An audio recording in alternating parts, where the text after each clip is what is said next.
right, these are my top scariest moments on trail. I hope it's not broken. Somebody slid down it there. Well, it got down to about 9 or 10 degrees. I had to put plastic bags on it.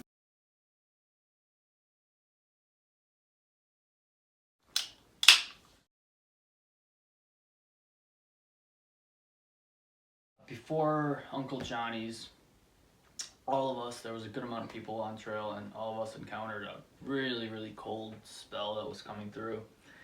And had a couple cold nights, but the night right before I got into Uncle Johnny's, the trail, there was drifts of snow. The trail got snowed in. We had almost knee-deep snow, very slow and hard going. And a lot of people made it to the hostel, got shuttled in or whatnot, or they did like huge days and got out of it or whatever. But the ones of us that stayed on trail, there was a night that I set up my tent, and it was literally like 5 degrees, maybe colder. I was at this one gap, and then I slept maybe 2 hours the whole night because I would just keep waking up, and I would have to do sit-ups to get my body heat up. I would be doing sit-ups and just any kind of movement. Luckily, you know, having a stove was really smart at that point. If I didn't have a stove, I don't know what I would have done, because I heated up. I made tea a couple of times to heat myself up. And then, yeah, that definitely helped warm my body temperature up. When I woke up, like after a couple hours of sleep early in the morning, I was so cold. The tent was frozen. There was snow on top of the tent. It was hard to break the tent poles down, and it was bad. When I got into the hostel, like my face was like red and just hands were freezing. But super cold day, and I had a ton of layers too. I had a fleece, I had wool, I had wool pants, I had another layer of pants, and it was just still a really bad day. So yeah, it's just the only thing that we experienced that was similar is when we came out of Hiawassee. That was kind of similar to that, but like the next day when we woke up, it was like 20 something degrees. It was starting to warm up. It was a little bit better, and there wasn't any snow on the ground. This is like snow, cold spell, and like I stopped for lunch, and then your water bottle freezes, your phone dies. Like it was miserable. If I was super lightweight at that point, like you almost have to run to God knows how many miles to make it into a hostel, because it's really cold temperatures.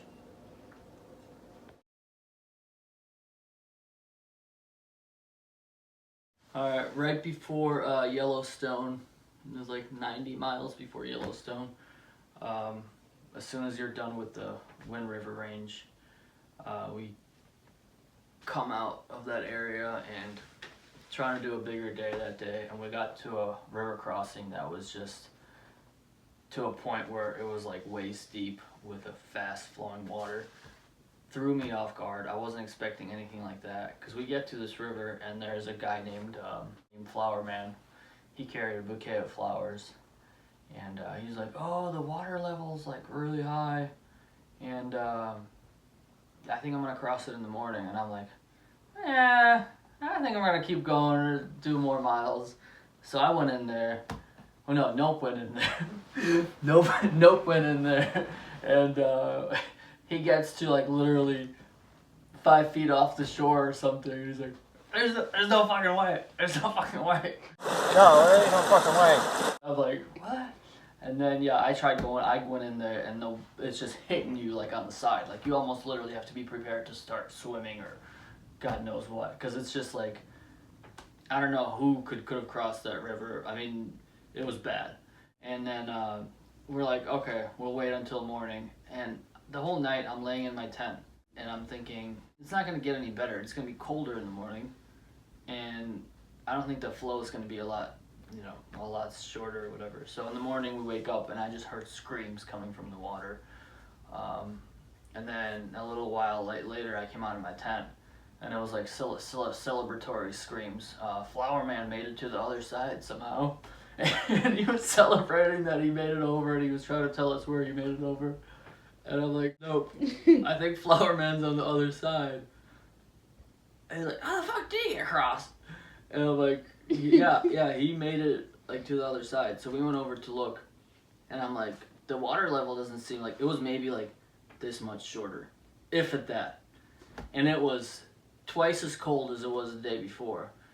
And I'm like, I volunteered to go in first. So I go in first, and I get about 1/4 of the way, not even 1/3, maybe 1/3 at the most. But it wasn't like, it wasn't even, it wasn't a good chunk of it. And I felt like literally like something was just gonna flip me over, like it was gonna spin me around. So I got back out, and it was, so my legs were numb at this point because I was out there for, who knows how long. But my legs were numb, my hands were freezing, and I'm just standing there, and I'm like, I know there's a road that will go into Yellowstone, and I'm already like, the gears are spinning. Like I'm like, okay, I'll road walk in, I'll still connect my steps, but I'm thinking I'm gonna road walk in or whatever. I get all this out, then I hear Nope go, all right, I'm going in. And I look over at him, and he's going into the river, and I started filming at this point. And then he was looking good until about the halfway point. At the halfway point, it looks like he was getting tired out, and the water was just way too strong. And yeah, he ended up getting washed down the river. He lost his poles. Luckily, he was able to swim across. Flower man made him some hot tea to keep him going. And then after I saw that, I was like, well, I'm not gonna try to get in that. And I started walking back, and then I saw a caravan of horses and some cowboys, and the thought in my head came, how badass would it be if I catch up to Flower Man and Nope today?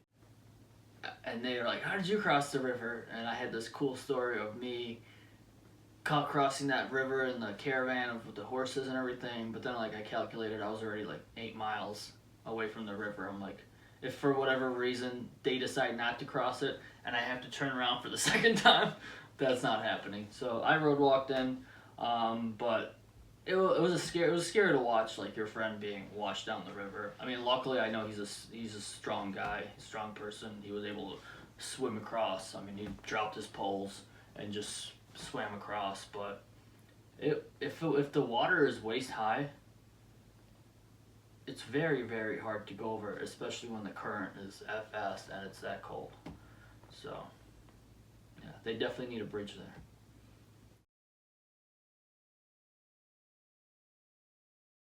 Mount Washington, going over it in 2017 was physically my hardest day on trail. Leading up to Lake of the Clouds, we were all getting rained on. And then eventually we got into Lake of the Clouds. Downwind and Nope, we're already planning to do work for stay. Hey guys, we are at the Lake of the Clouds hut, And we're all work for staying. and a few of my hiking friends here are doing a work for stay. So, good luck. I knew like I didn't want to end my day early, because like in the back of my head, it wasn't even about like doing like miles or whatever. It was like I knew next day might not be a better day, because like you never know what's gonna happen. But so I sat around there until like 3:30. I was making fun of people for doing work for stay and all that. I'm like, well, now I talk the talk, now I gotta walk the walk. At that point, I didn't really want to leave Lake of the Clouds at that point, because it was like 3:30, but I'm like, well, I'm gonna go for it. I'm like, how bad can it be? And I was in for an awakening, because when I got to the top of Mount Washington, first of all, you couldn't see anything. It was all fogged in, fog everywhere. I got to the top of Mount Washington, and then I couldn't find the trail. You couldn't see anything. So I ran into the, where the little gift shop and where they have the people working there and stuff. I'm like, hey, do you guys know where the Appalachian Trail is? I wasn't even gonna buy any snacks or soda, which isn't surprising, because I wasn't a time crunch at this point. And I'm like, you guys know where the Appalachian Trail? And the lady behind the counter goes, you mean the Crawford Trail? I'm like, no, I'm looking for the AT. The AT? Where is it? And then she just wasn't having any of it. They supposedly tried to show me where it was. I couldn't find it. And it's behind that one like bunk room house or whatever that you can't even stay there anymore, but it's like this old historical house or whatever. And eventually I found the trail, and I was in a rush at this point, and I was just going fast down the rocks. Next thing I know, I slip on one of the rocks. I fell. I hit my ass super hard on like a flat rock, luckily, and I was just in shock for a couple seconds. I get up and kept moving, and the wind is just blowing hard. Like every time I lift my foot, it goes like this. Like it's just moving like this, and then I made it down a little bit. It was just slow going, and the winds picked up. It was 85-mile-an-hour winds, and at some points I was crawling through, just slow going. And I sat on a rock, and I opened Instagram, and I look over, and there's an open downwind in a warm place in Lake of the Clouds, and I was like, oh, definitely made a wrong mistake there. I could be in a warm place right now, and maybe tomorrow's not going to be as windy. So eventually I made it to Madison, and I get to Madison, then I still had to go down to a campsite after that, and I get down in the campsite, I set my tent up, and it starts pouring, like heavy rains, so just like, luckily I was able to just make it over there, because if I got stuck in that pouring rain, like night hiking, it would have been tough. Oh yeah, that was a very, very tough day. The winds are no joke. High winds on Mount Washington is tiring.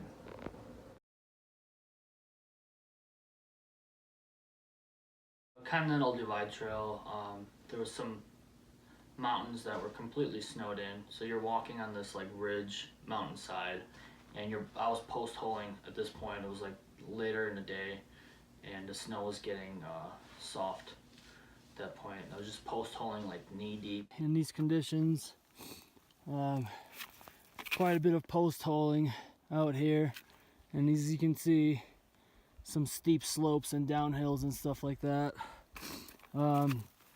Yesterday I fell,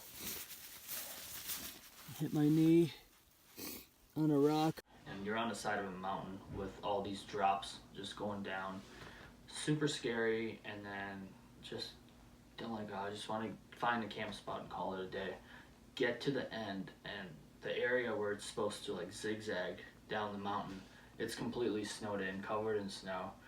There's a couple sketchy looking footprints that literally were going down the side of a mountain, and I'm like, there's no way I have to go down that. I just kept telling myself there's no way, and that was it. That was the end of the trail, and you go down this like steep slope. Just came down that. You can see how steep it is. Looks like somebody slid down it there, and I started post hauling at the bottom, but that's insanely steep, and the trail is supposed to go zigzagging over there somewhere. Oh yeah, got my ice axe out. I was pretty much on all fours using it, but the trail's supposed to go over there somewhere. It's all snowed in, so the people that were here before me, I think it's probably at the most a dozen people from the steps. This is the only route you can take, so crampons on. Yeah, I saw on Instagram one guy posted that this is the most dangerous thing he's ever done. I'm just gonna take it slow here.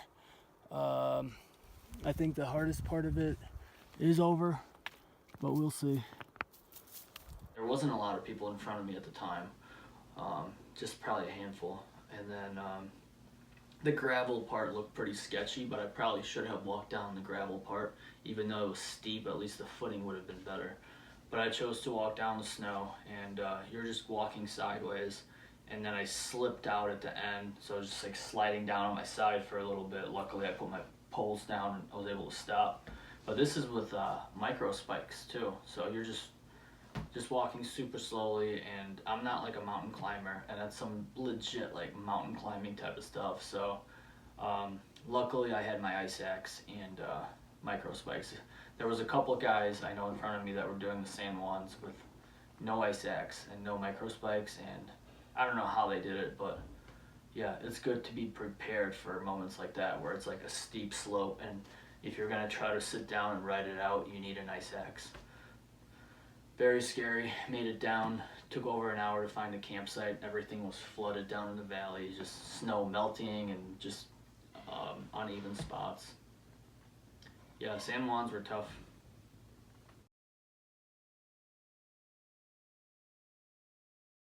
Just hiking along, minding my own business, and the thought that's going through my head is like, oh, I put a good amount of miles on these shoes. Like, I'm gonna send my shoes home, and then I'm gonna be able to like display my shoes somewhere. They're so worn down. Like, I'm just having all these thoughts of like me getting to Damascus and like blah blah blah and like all this stuff. And next thing I know, I step on a root because I wasn't looking at the ground. I was like looking up ahead and just thinking about all this stuff, like about the AT and everything. And my ankle stepped on a root that was sticking out like this, and I stepped on it, and then the ankle fell flat onto the ground because I was off balance, and I found my body was laying on the side of the trail. So it went from everything's happy, everything's good, like just minding my own business, perfect day out on the trail, to me literally laying on the side of the trail in agonizing pain. It felt like something was shoved between my ankle bones. Just horrible pain. And I tried to get up and I couldn't get up. And then once I was able to get up, I put some pressure on my foot, and I realized every step is just agonizing pain. It's just like this shooting up pain going into my ankle. And I got to a little shelter on top of the hill, and at that point I'm sitting there, I'm thinking, my hike's over. There's no way I can recover from this. Like, I literally could barely walk. I was using my pulse to just crutch my way to the shelter. And I stopped at a couple streams, iced it, and I never got any, like, the pain wasn't going away. And I sat there and I was crying, and I look over and there's a figure of a bearded man walking behind me. I'm like, oh my God, this guy's gonna find me crying in this shelter. And yeah, he got up there and I tried to pretend like I wasn't crying. I was just sitting there, oh, yeah, what's going on? And he was going into Hampton, and then I knew I had to make it into the hostel. I had another 5 miles, 6 miles, whatever it was. A lot of it was downhill, but it's a lot of rocky terrain there, and I could barely go downhill. I hobbled my way into the hostel, and I made it in there, and my ankle was just blown up. It was purple, and there was a veterinarian. He goes, you definitely ruptured some capillaries or whatever they're called. I was like, well, I'm not going to listen to anybody. I feel like it's bad, but I feel like I could still walk it off. And I was like, well, I'm going to see how it goes. And I was going to hike out the next day and not zero. But there was a CrossFit guy. He was like the manager for the hostel. And the owner of the hostel at the time, now it's new owners, that Bear Hostel. Forget what it's called, the Bear Hostel in Hampton with the cabins. She's like, yeah, I had an ankle injury. You have to like put something on it. You have to brace it. And he drove me for free out of his way the next day. He told me I have to zero. He was going to drive me over. He got me a brace. I braced the ankle, and it hurt to walk on it, but at least all the muscles were stabilized. And, I was just like, eventually I made it to Damascus. And once I made it to Damascus, I felt like I could hike. I was just very slow, but I could hike, and I knew that I could just take it. I took a zero in Damascus, and then I came out, and little by little I pretty much rehabbed my ankle. It took me about a month as I was hiking north to have my ankle back to like even 70%. But that was by far the scariest moment I've ever encountered on any trail, because it was my first trail, and I saw people getting off because of knee problems, people getting off because of back problems, people getting off because of ankle problems, twisting them and whatnot. And like, if it wasn't for that brace and the guy recommending that brace, my hike would have been over. So it was a heartbreaking moment for me, sitting at that shelter with my ankle swelling up. And I didn't talk about it a whole much, but I'm sure the footage will show like how blown up the ankle actually was. That was the worst it's ever looked in my life. And I've had a bunch of ankle injuries in the past, but yeah, that was scary.